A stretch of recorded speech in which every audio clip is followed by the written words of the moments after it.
Let's start. In the previous video, we have seen how to set up your new Python project, how to change your Python version, and then how to debug using the Visual Studio Code line by line.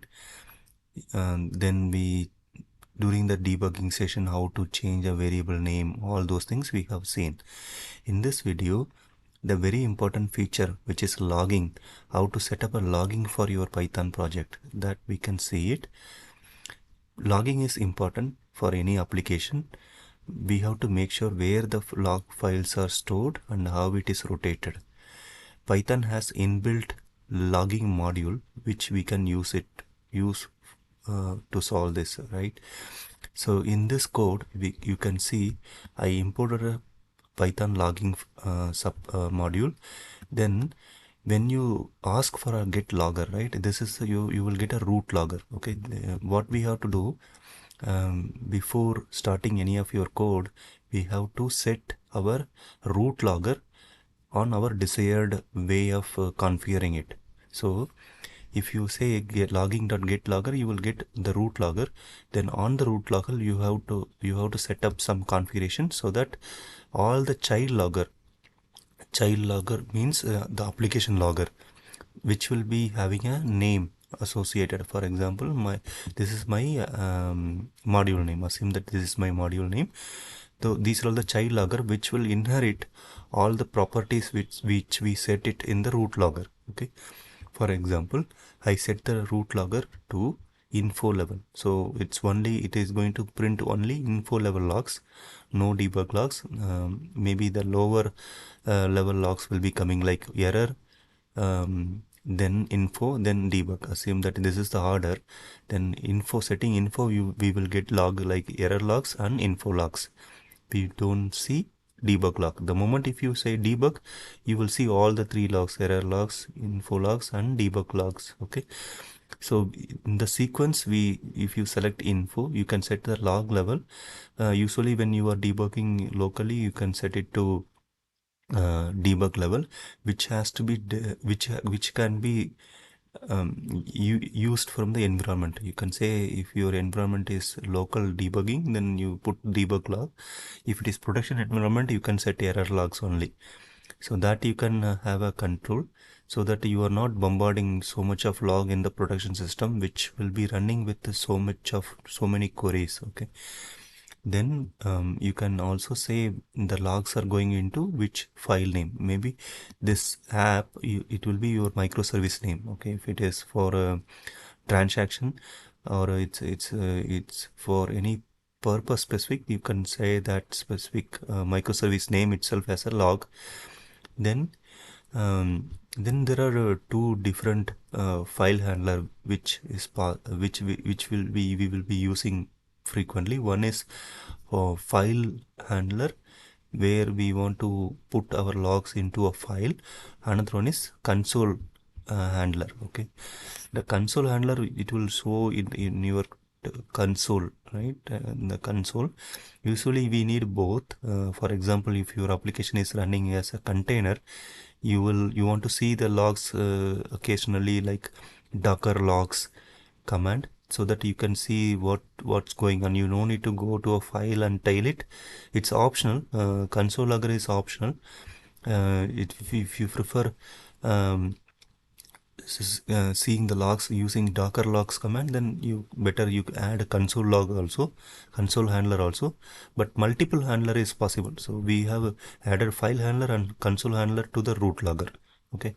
And one good benefit is you can even say console logger with info logs, and file logger only error logs, so that you will get more information in the console log. Then file formatter. So how your log has to be printed. You can say first a time, then what is the level of logging, like info or debug, and what is that, and then logger name, then followed by your message which will be used in your application, then followed by the file name and the line number where this log is printed.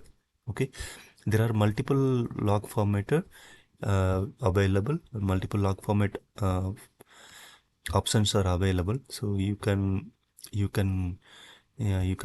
your you can see a list of log format options, and you can choose what is prefer for you. Okay. Then once you decide the handler, then you can add that handler to your logging. Okay. So in this case, I will go and execute it. Only thing is we have set info and error for two different handlers. So hidden logs, whatever I added, it will be not shown in any place. The console log, the info log, you might see it in the console only because we added console level, and error logs are available in both places because minimum is error log. So your console will show error log, as well as file also will add error logs. Okay, let's run it. Before run, we can delete it.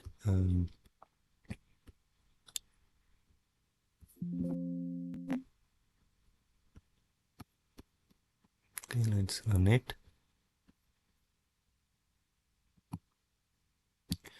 Okay, so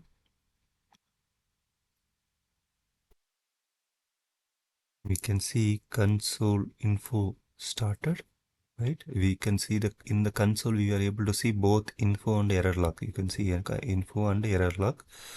In the log file, right, we will see the same format which is added. Okay, and it is going into only the error log is going into the log file because that is how we configured it. Okay. Okay. um, okay, fine. The error logs are going into both the console and the file, right? So now I defined my root logger. How do I use this root logger configuration in my application? Okay, let's say my application is main.py. Okay, the important thing is you have to make sure your log configuration executed first throughout your application. Otherwise if you use logger, okay, if you use logger before your log config, then these logs will not follow the same whatever we configured for the root logger. Okay.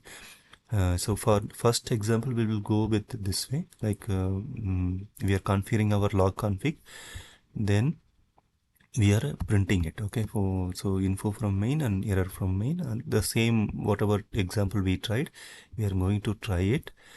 Okay, so we can see that let's comment these one. Okay, let's go back main.py and run it. So you can see error from main is coming both in console as well as. Okay, so let's delete this file also to be clarity.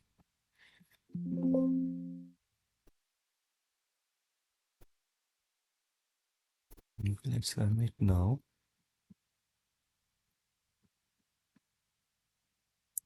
Okay, now we have three things. Okay, info from main and error from main. There is one more logs coming from error from no main because I added no main class also. So error from no main which came, and then info from main and error from main. Okay, so then let's see, this is following the same configuration we did. Oh yeah, so we have configured our root logger to only print errors in the file. So you can see it is coming from one error log is coming from no main module, and another error is coming from the main module. Okay.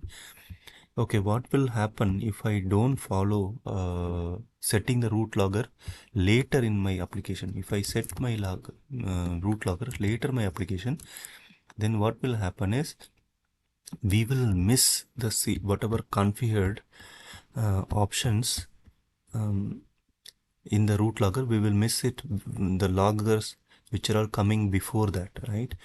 Let's remove this one.